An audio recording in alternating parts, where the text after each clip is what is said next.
Frequency Podcast Network. Stories that matter, podcasts that resonate. Even before the pandemic, nobody's aging parents were actively hoping to spend their final days in a long-term care facility. And then COVID struck, and we realized very quickly just how poorly many of these homes were serving their residents. Today, with an aging population, even if every one of those long-term care homes was providing wonderful, world-class service to every single resident, there still wouldn't be nearly enough spaces in them for what we need. It's not news that governments across the country are scrambling to find ways to fix this crunch on the healthcare system, which will only get worse as more and more boomers see their health decline. So far, we haven't made much progress there. But what if there was a better way? A solution that would actually deliver on the promise that we all want to make to our aging loved ones. That yes, they can stay in their own home and still get the care they need. That solution is out there. You just have to look for it.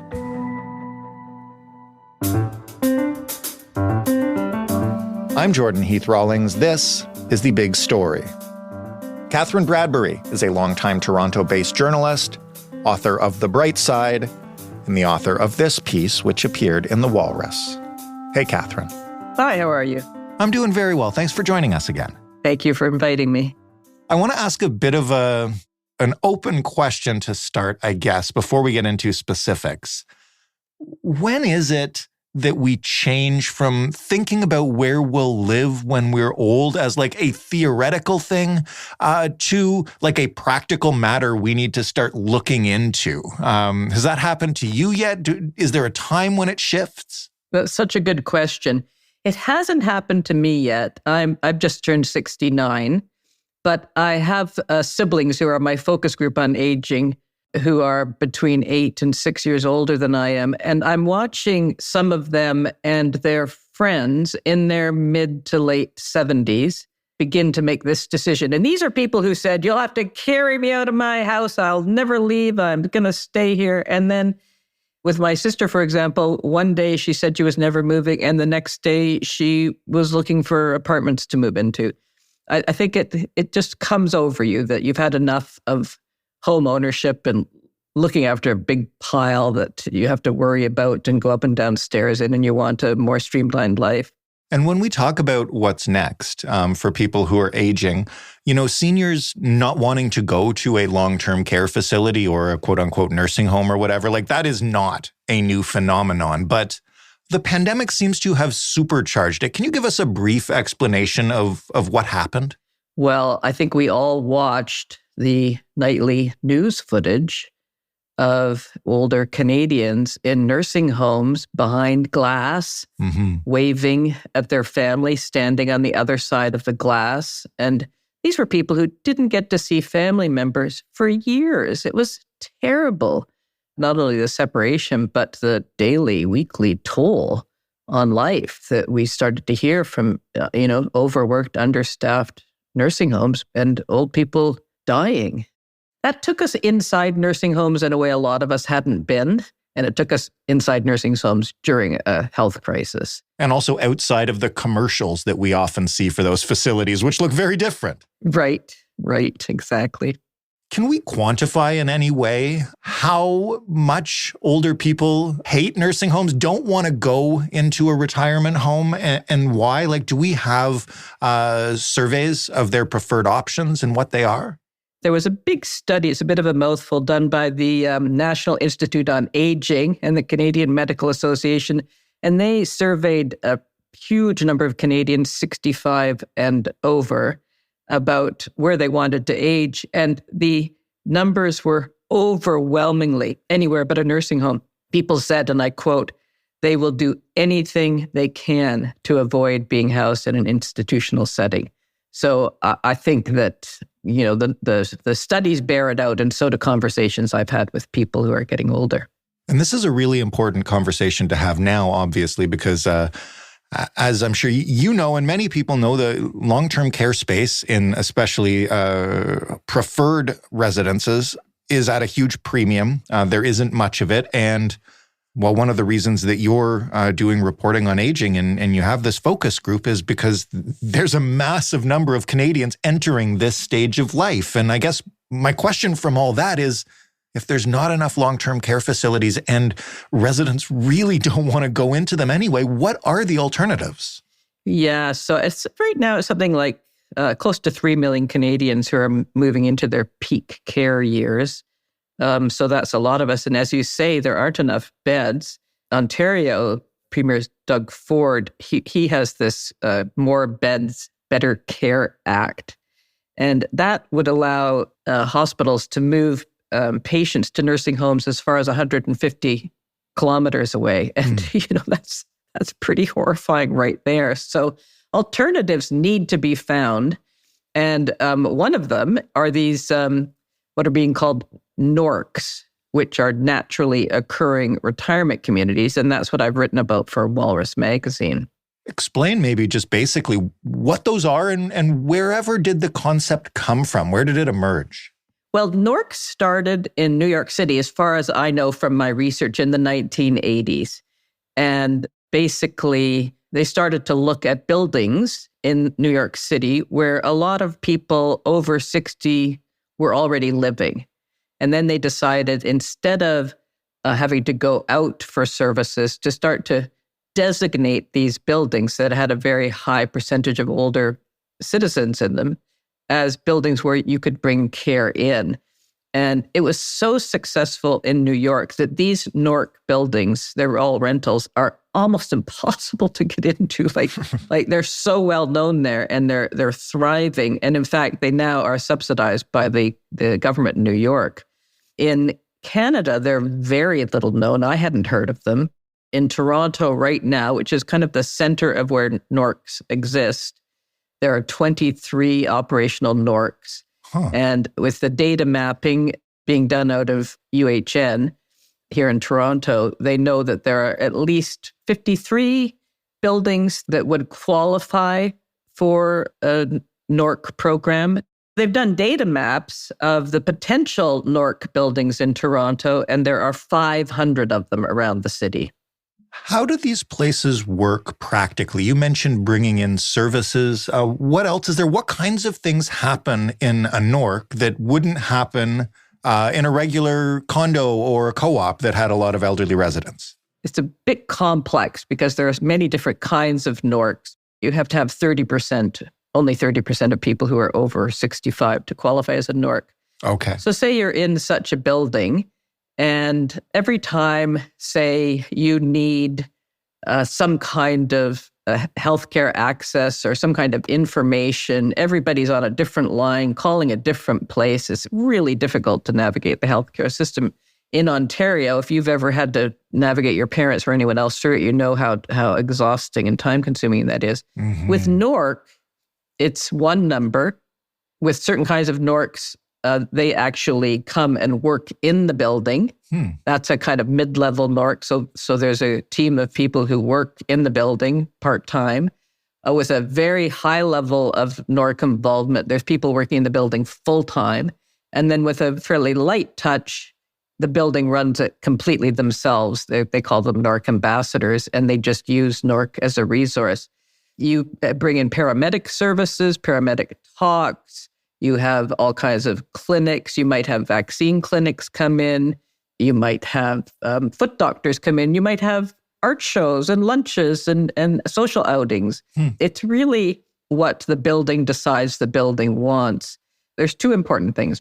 One is that you bring the services to where people already are instead of pulling people out of their environment. That's really important. Right. And the other is that you build a community. So people get to know the people who are living in the unit next to them. And you start to get involved in each other's lives and in the needs of each other. And, isn't that the way to get old? Well, tell me more about that then, because you've just discussed it practically. But you also visited one in Toronto and spent some time there. Just tell me about what it was like and what you took away from it. Well, I was invited to what was called a soup social. And, there's a part of me that hears soup social and I think, oh my God, I do not ever want to be at a soup social. It's like a church picnic. Yeah, that kind of thing. But you know what? It was a nice, light-filled room. It was packed with people. The volume level was incredibly loud. Everybody was sharing pictures on their iPhone. There were a couple of guys mounting a TV over in the corner. Like, it was a very warm, open, loud gathering. And not only a social gathering, but you would hear things like, who needs a ride tomorrow to the grocery store? Or, let me help you with my flashlight, with that TV. Like, people were very warm and actively involved with each other. I did talk to one woman there who said NORC probably made the difference between her being able to stay in her place and being sent to a nursing home. She had fallen in her kitchen and fractured her pelvis. And, the NORC support convinced her, she wouldn't have done it otherwise, to go and get an x-ray immediately. They helped her get into Bridgepoint. When she came home, there was support there to help her make sure her apartment was safe and to help her get the services she needed to stay at home. Without NORC, she might have ended up in a nursing home. And as she said to me, it's the thing we all fear the most. She was 83, and I would share that fear of hers. This all sounds really positive, and, as you mentioned, community is important, and bringing services to where people are at that age can be critical. Who pays for all of this? Where does the money come from? How much does it cost? Yeah, good question. So right now, it's being funded by a very generous, far-sighted, anonymous donor. And that's all I know about it. That's how NORC is being funded. But the people who run it through UHN, again, as I mentioned, are very hopeful that what's happening in Toronto can, A, start to move right across Canada, and B, be integrated into the healthcare system. That's their ambition. I think step one is for people to know more about it. But yeah, private donor. That's really interesting because that makes it officially, I guess, not a part of Ontario's healthcare system then. Correct. So from an individual economic point of view, how much does a spot in a NORC cost? Is it the same as an apartment? How does it compare to the cost of a long-term care facility and that kind of stuff? Oh, there's no cost. Oh, wow. This is all funded through the extremely wealthy donor then? Yes, there's no cost at all. And, so I live in the annex, and theoretically, you could have a horizontal NORC. So right now, the NORCs that have been identified and are up and running, the 23 that are up and running, are in apartment buildings. So they're called vertical NORCs. Right. But if I, say, got together with a group of neighbors and we found out that on a 4-block radius, 30% of us were over 65, and I'm sure that would be true in the annex, then we could apply to be the first horizontal NORC in the city. And I don't think that would look like getting someone to come full-time to work with us. I don't think we would need that, but it could certainly help us organize community health care events and talks and social events. So yeah, there's that's a remarkable thing about it, is that there's no cost, not to the individuals. Where else are these in Canada, or is Toronto really the only place?